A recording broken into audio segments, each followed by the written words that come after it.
¿Qué debes saber para que tu alimentación bar sea sanitariamente segura? Bueno, este es uno de los arcones donde almaceno la carne cruda y os voy a explicar por qué deberíais de congelarla, durante cuánto tiempo y a qué temperatura. Una de las dificultades, o mejor dicho, de los riesgos que podemos correr con la alimentación cruda es que la alimentación cruda no es sanitariamente segura. Igual que nos pasa a nosotros si comemos pescado crudo o carne cruda, le puede pasar al perro. Hay problemas o enfermedades que ya han pasado un poco a la historia a raíz de la aparición de la alimentación procesada para perros, puesto que es sanitariamente segura, como puede ser, por ejemplo, el quiste hidatídico. ¿Qué es lo que ocurre? Que si nosotros aportamos de nuevo carnes crudas a nuestros animales, a los animales que tenemos en contacto, pues podemos correr el riesgo de dar ese paso para detrás y volver a tener problemas. De ahí que, por ejemplo, los perros que reciben alimentación cruda, por ejemplo, las desparasitaciones no deben de ser las mismas que cuando desparasitamos a un perro que está comiendo pienso. Esto es algo que deberíais de saber, y si no lo sabéis y queréis que hable de ello, me lo comentáis, que os hago un vídeo. Retomo el tema. ¿Por qué digo que no es sanitariamente seguro y qué es lo que hay que hacer? Para que la carne pueda ser consumida de una manera sanitariamente segura por nuestros animales, debemos de someterla a procesados. Siempre hay que recurrir al procesado para conseguir que estas alimentaciones sean seguras. En este caso son procedimientos térmicos, ¿vale? Bien por altas temperaturas o bien por bajas temperaturas. En el caso de altas temperaturas, pues normalmente hablamos de la cocción, ¿vale? Una de las ventajas que tiene es su rapidez, la cocción es rápida y el consumo puede ser prácticamente inmediato.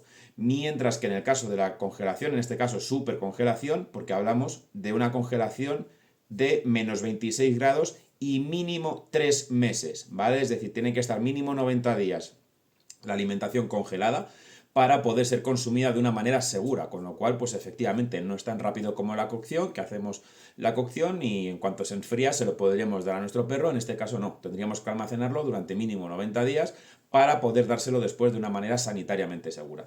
Lo cual aquí tenemos un poco el pro y el contra que tienen. Por contra, hay un contra y un pro que se invierten, ¿vale? En cualquiera de los dos casos hay una degradación, lógicamente, del valor nutritivo. Principalmente, por ejemplo, las proteínas se desnaturalizan con este proceso térmico. Y es cierto que en el proceso de la cocción se desnaturalizan un tanto más, y en el caso de la congelación se desnaturalizan menos. Es decir, pierden un poquito menos de valor biológico en la congelación que en la cocción, ¿vale? Entonces, la manera de conservar este valor biológico es dándoselo en crudo, pero obviamente es donde conseguimos unos riesgos biológicos, o mejor dicho, unos riesgos sanitarios bastante más altos. De ahí, pues que bueno, que a nivel sanitario pues hay una cierta preocupación otra vez con la vuelta o con la aparición o la popularización de la carne cruda, ¿vale? Los veterinarios, por ejemplo, pues siempre estaban muy preocupados con los raleros y con otros consumidores de carne cruda, precisamente por este motivo, y aconsejaban una desparasitación mucho más frecuente, por ejemplo, que las personas que utilizan alimentación procesada, puesto que la seguridad sanitaria cambia drásticamente y hay que utilizar un tipo de desparasitación o hacerlo de una manera diferente si damos alimentación cruda que si damos alimentación segura, sanitariamente hablando, ¿vale? Como es la procesada. Entonces, es otra cosa que tenemos que tener en cuenta, que si queréis que os lo comento en un vídeo, pero en resumen, si estás dando alimentación cruda, para que sea seguro, y sobre todo en este caso tenéis que tener mucho cuidado las personas, o mejor dicho, las mujeres que estéis embarazadas, debéis de hacer una congelación, insisto, de mínimo 90 días a menos 26 grados. ¿Qué es lo que ocurre? Pues que esto implica una logística un tanto compleja. La opción fácil y cómoda es, si compráis alimentación que ya ha sido congelada previamente, que os vayáis a los lotes con una fecha de envasado lo más vieja posible.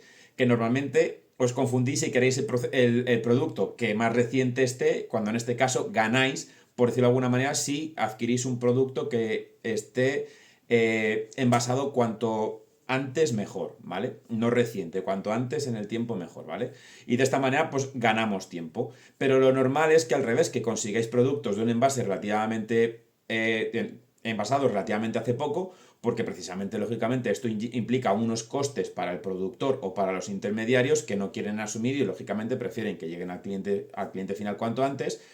Y es uno de los motivos por los cuales no se informa al usuario final de este tipo de cosas, porque si el usuario final conoce este tipo de riesgos sanitarios o de situaciones que se deben de dar para que la alimentación sea también segura, pues va a poner una cierta serie de trabas pues al comercial, no, a mí dame el más viejo, a mí yo quiero que me lo des el más que se produjo hace tiempo, y esto ya implica, pues lógicamente, una escala de problemas de atrás hacia adelante.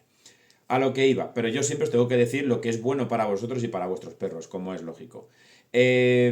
Entonces, ¿qué es lo que ocurre? Que si compramos productos que lleven envasados 2 meses y medio, pues en 15 días lo podríamos utilizar, con lo cual es fantástico y maravilloso. Pero en el caso de que no sea así, o de que compremos la alimentación cruda por nuestra parte, lo cual lógicamente nos sale más económico, el problema que tenemos es que tenemos que tenerlo durante 90 días. Esto implica una capacidad y una energía que tenemos que invertir en ello. Entonces, ¿qué es lo que pasa? Imaginémonos un perro de unos 30 a 35 kilos que viene haciendo un consumo un poquito superior a 1 kilo, pero lo vamos a poner en 1 kilo para que me salgan las cuentas fáciles. En el caso de que diéramos 1 kilo diario y que fuéramos, por ejemplo, una vez al mes a comprar nuestra carne, tendríamos que tener capacidad para almacenar 120 kilos. ¿Por qué? Imaginémonos que los hacemos en lotes mensuales, como he comentado. Bueno, pues yo durante este mes tengo este lote que ya lleva 90 días congelado, no caducado.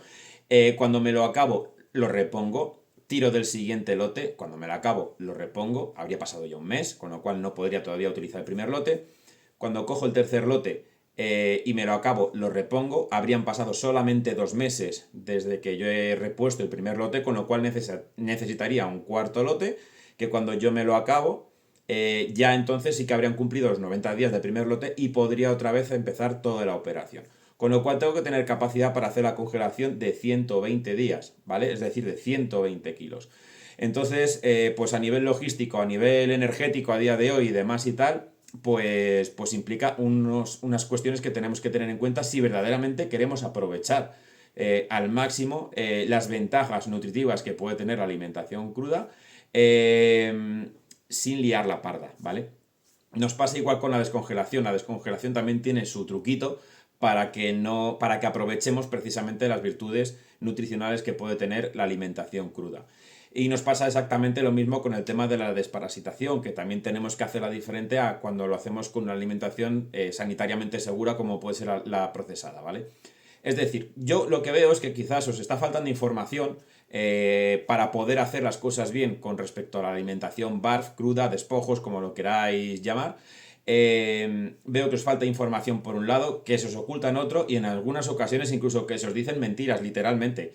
Y esto lo veo un fallo porque no estáis tomando unas decisiones libres o seguras o correctas. Así que bueno, si os gustan este tipo de publicaciones y queréis que os explique cómo se debe descongelar la alimentación para que aprovechemos el valor nutritivo o se deteriore lo menos posible, si queréis que os explique el tema de las desparasitaciones, qué diferencias tiene que haber, si queréis que os explique qué cosas son mentiras de las que estáis leyendo o escuchando para que de alguna manera podáis tomar decisiones de una manera más libre, ¿no?